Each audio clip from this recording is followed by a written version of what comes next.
Baik, pada hari ini dalam rangka sebuah aksi ataupun sebuah kegiatan yang sifatnya peduli terhadap pencegahan penyakit yang sangat berbahaya yang saat ini melanda seisi dunia. Assalamualaikum warahmatullahi wabarakatuh. Salam sejahtera dan shalom. Di hari ini kami sebagai salah satu organisasi kemasyarakatan pemuda yang ada di Bumi Nuhuyut, nurani kami terpanggil untuk berpartisipasi bersama dengan seluruh komponen masyarakat, baik pemerintah daerah, jajaran TNI maupun jajaran Polri, bahkan bersama dengan teman-teman tim Satuan Gugus Pencegahan Penyebaran Virus Corona.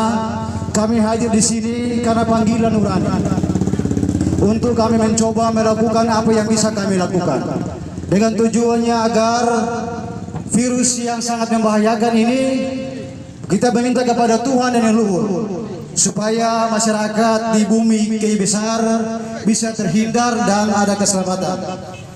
Dan pada kesempatan ini kami dengan segala kekurangan yang kami miliki, kami ingin berbagi kepada Bapak Ibu masyarakat sebagai langkah antisipasi. Kami akan membagikan masker, walaupun ini hanya jumlah sedikit, tapi inilah yang bisa kami lakukan sebagai bukti partisipasi kami sebagai pemuda yang dikatakan sebagai garda dalam bersama-sama dengan pemerintah untuk sebuah kesejahteraan ataupun memberikan sebuah kenyamanan dalam hal pencegahan virus dimaksud. Nah, untuk kita sebelum membagikan masker, ada juga di tengah-tengah kita bidang kesehatan dari DPK KIP Besar, Bung Ivan, dan nanti menyampaikan kepada kita semua cara-cara ataupun pencegahan terjangkitnya virus dimaksud. Abdul, silakan. Ya, terima kasih atas kesempatan yang diberikan. Bapak Ibu para warga masyarakat Kei Besar yang saya hormati, kami dari Komite Nasional Pemuda Indonesia, kebetulan saya di bidang kesehatan. Kemarin mungkin sudah kami dari bidang kesehatan Puskesmas Ela sudah menyampaikan tentang apa itu penyakit corona. Dan kebetulan ini Komite Nasional Pemuda Indonesia, kami menyelenggarakan pembagian masker yang tadi sudah disampaikan. Dan sekarang saya akan memberikan sosialisasi. Perlu Bapak Ibu semua ketahui bahwa penyakit Corona atau disebut dengan COVID-19 ini berasal dari negara Cina dan sudah menyebar di seluruh dunia, bahkan di Indonesia. Dan di Indonesia ini penyakit ini masuk pada tanggal 2 Maret 2020. Penyakit Corona ini dia menyerang saluran pernapasan dan melalui sentuhan. Apabila seorang yang terkena penyakit corona terus kita bersentuhan dengan dia pegang tangan atau baju, dengan baju saja sudah dia bisa tertular ke situ. Terus masa inkubasinya itu 14 hari. Masa inkubasi itu artinya proses penularan. Proses penularan ini ketika kita bersentuhan dengan orang yang kena penyakit corona, dia punya keluhan itu nanti akan muncul 2 sampai 14 hari. Ya, tanda dan gejalanya yaitu yang pertama batuk flu kayak flu biasa, batuk berdingus, panas, demam, tenggorokan sakit, ditambah dengan sesak napas. Di sini saya akan memberikan cara pencegahan. Mungkin teman-teman bantu. Yang pertama harus menggunakan masker. Masker digunakan, masker seperti yang saya gunakan ini. Nah, ini digunakan cuma sekali pakai 1 hari. Kalau yang macam dibeli di toko, bisa Bapak Ibu cuci pakai deterjen terus jemur di matahari panas baru bisa digunakan. Kalau memang ada yang batuk menggunakan masker, kalau yang tidak menggunakan masker nanti dengan cara lengan batuk atau batuk seperti begini ke lengan sebelah. Terus ini saya akan memberikan cara cuci tangan yang baik. Cara cuci tangan yang baik ini ada 6 langkah. Mungkin saya minta teman-teman ke bawah untuk lebih jelas di sana. Coba cari.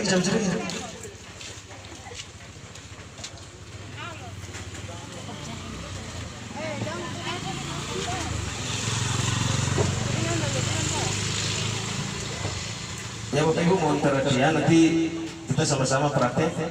Semua tolong praktek cara cuci tangan. Ya, jadi cuci tangan di air mengalir menggunakan sabun detol, lifebuoy atau asepso. Kalau memang tidak ada air yang mengalir, nanti minta bantu satu siram supaya sabun dengan bakteri apa semuanya itu bisa keluar langsung jatuh ke bawah.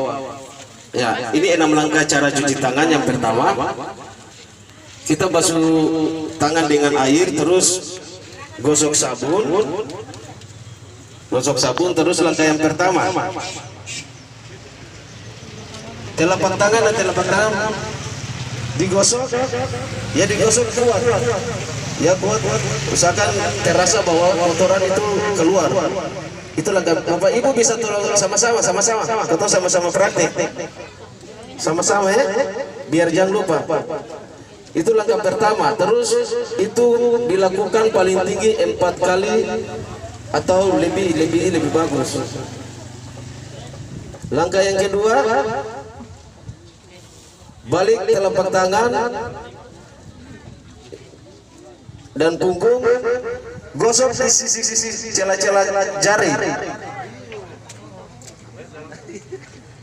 Sebelah kiri 4 kali atau lebih, terus balas lagi sebelah kanan 4 kali atau lebih. Langkah yang ketiga, telapak tangan bertemu dan jari-jari gosok antara celah-celah jari. Langkah yang ketiga. Bapak Ibu semua tolongnya ikut. Terus ingat, kalau bisa diharapkan supaya bisa dilakukan di rumah atau di mana saja. Langkah yang keempat, kepal jari-jari 4 jari begini, terus gosok seperti yang dilakukan ini, buka belakang, balas ya, kiri habis kanan 4 kali atau lebih hitungannya. Langkah yang kelima, ibu jari ya, celah-celah ibu jari, gosok dari atas ke bawah 4 kali, terus balas sebelah 4 kali. Langkah yang terakhir,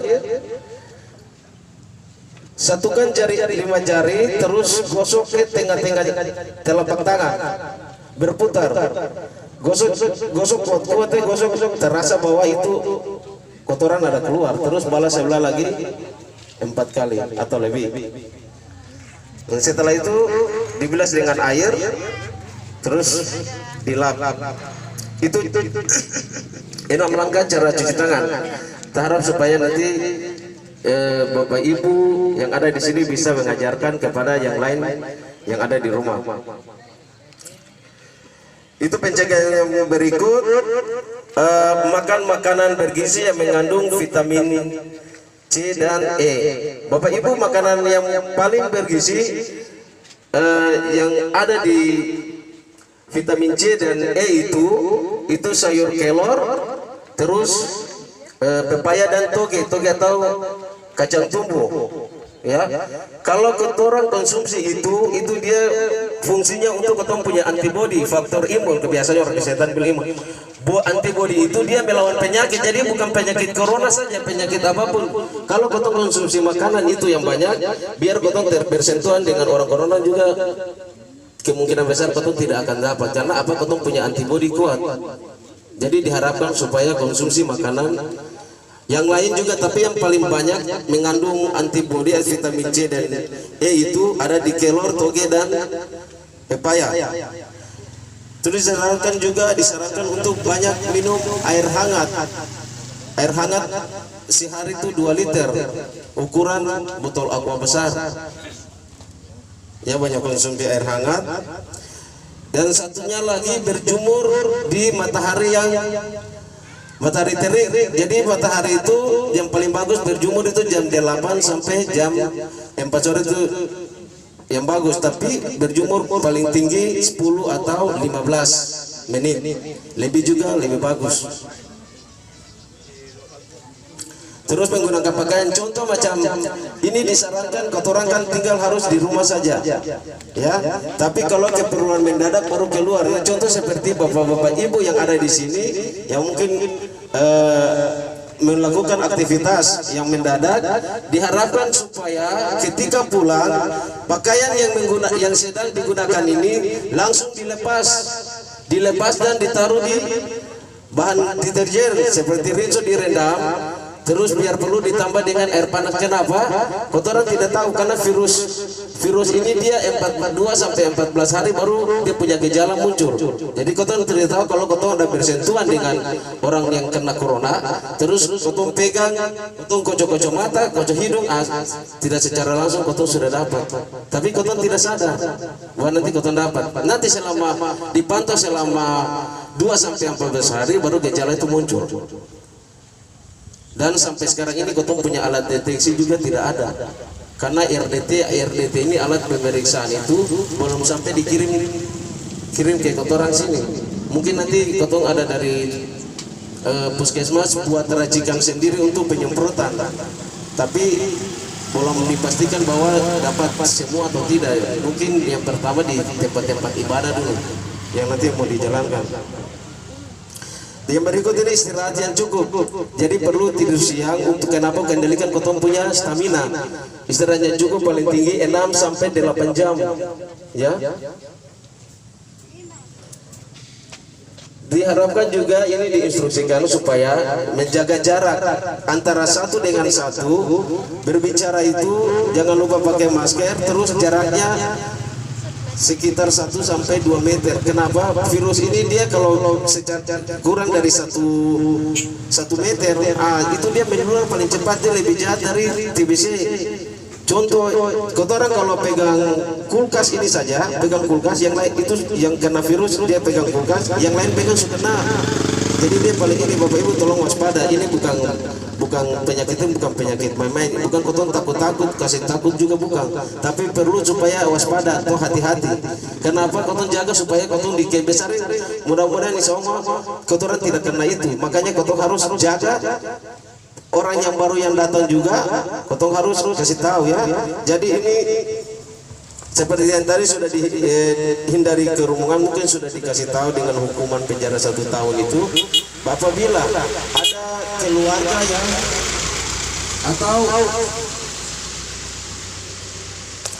keluarga yang atau orang dari luar daerah, terlepas dari Tual, Ambon, Jakarta, Jogja, Makassar, Surabaya atau dari manapun, tolong disarankan supaya tinggal di dalam rumah itu selama 14 hari seperti tadi, 14 hari supaya kotong pantau bahwa dia punya gejala yang seperti corona itu muncul atau tidak, atau biar perlu dilapor ke kotoran pihak puskesmas, pihak kesehatan ya, kalau ada warga baru. Terus nanti kita punya nomor HP call center puskesmas elit itu Bapak Ibu bisa ketik di HP sekarang juga. Kalau memang ada ketemuan atau ada keluarga yang sakit seperti gejala yang tadi itu ya, sesak napas, batuk beringus, panas demam, tenggorokan sakit, sesak napas, itu nanti segera tolong hubungi di nomor call center puskesmas 0852 4381 8117. Saya ulangi lagi, 0852 4381 8117. Iya. Bapak Ibu, mungkin itu yang saya sampaikan, dan ada informasi lagi baru bahwa sekarang ini kita punya ODP. ODP itu orang dalam pengawasan. Orang dalam pengawasan ini ada di Raharing atas ya. Tolong juga ibu-ibu yang ada di pasar, kalau sempat dengar yang lagi berjualan di pasar sana, pasar sayur sana, tolong kalau memang sempat dengar juga yang selalu kunjungi warung-warung di sini, terutama warung yang di Ibu Dian sana, karena kemarin ada terjadi bahwa begini, pasien ini dia orangnya dia bukan pasien ya, ODP, sorry. Pasien ini dari luar daerah, orang ini dari luar daerah, dia sekarang isolasi maksudnya seperti tadi saya bilang, bahwa orang yang baru datang harus tinggal di rumah selama 14 hari. Nah orang yang di Hareng Atas ini, dia sekarang tinggal di rumah dipantau selama 14 hari. Kemarin dia punya gejala muncul, batuk beringus, tapi sudah dikasih obat sembuh, kemungkinan itu sebentar.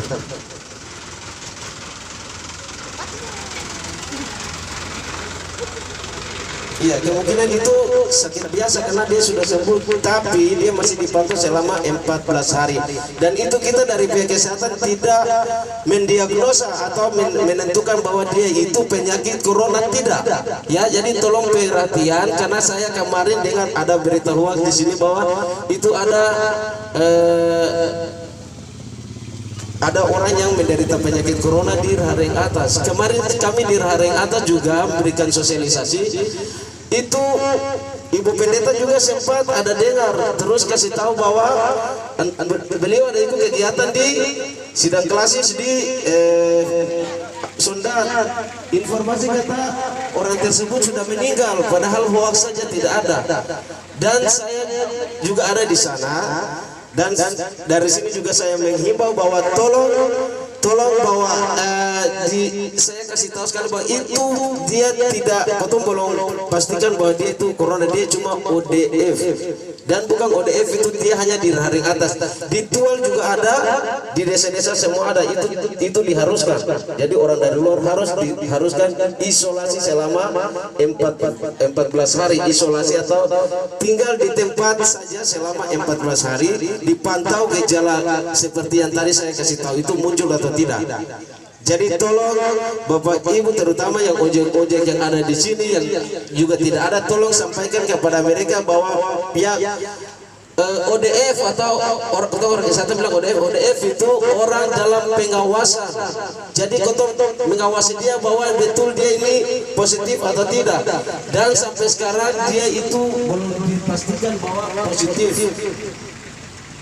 Jadi jangan pemahaman ada yang kasihan ibu-ibu dari Hareng turun jual di pasar sana, ada ibu pasar menghindar dari orang kasihan.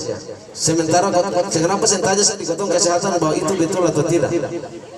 Ya, jadi saya harap bahwa mohon pengertian bahwa berita itu tolong jadi jangan lihat orang Hareng Atas terlaman itu tutup air kotong ancol.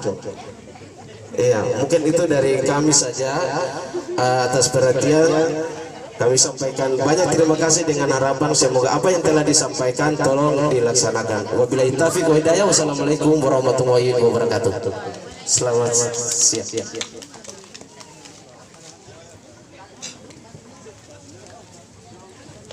Ya, baik, terima kasih atas penjelasan bagi ketum semua. Mudah-mudahan dengan penjelasan singkat tadi dapat dilaksanakan demi dan untuk kesehatan ketum bersama. Jadi selanjutnya minta teman-teman pemuda untuk bergeser masuk ke pasar, lalu tolong bagikan itu masker kepada ibu-ibu di pasar. Jelas stok terbatas, jadi ketum menentukan ibu dan sebagainya.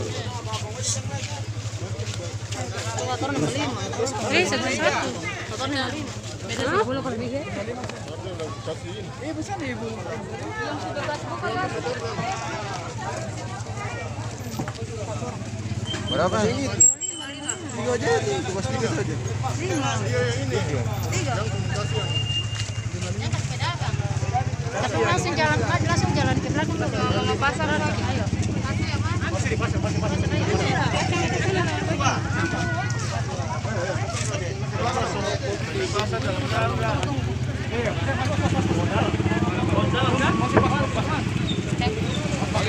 Kenapa santai satu?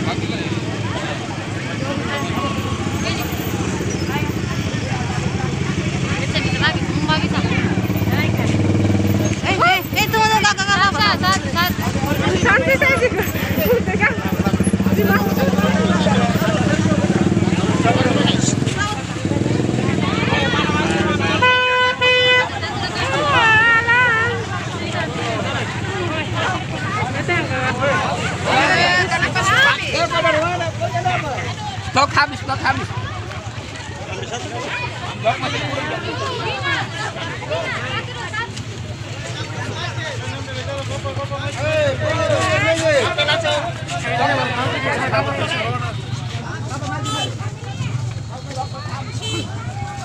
Apa?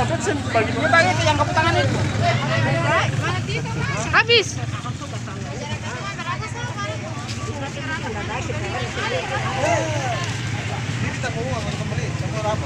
Kau tahu pakai masker ya?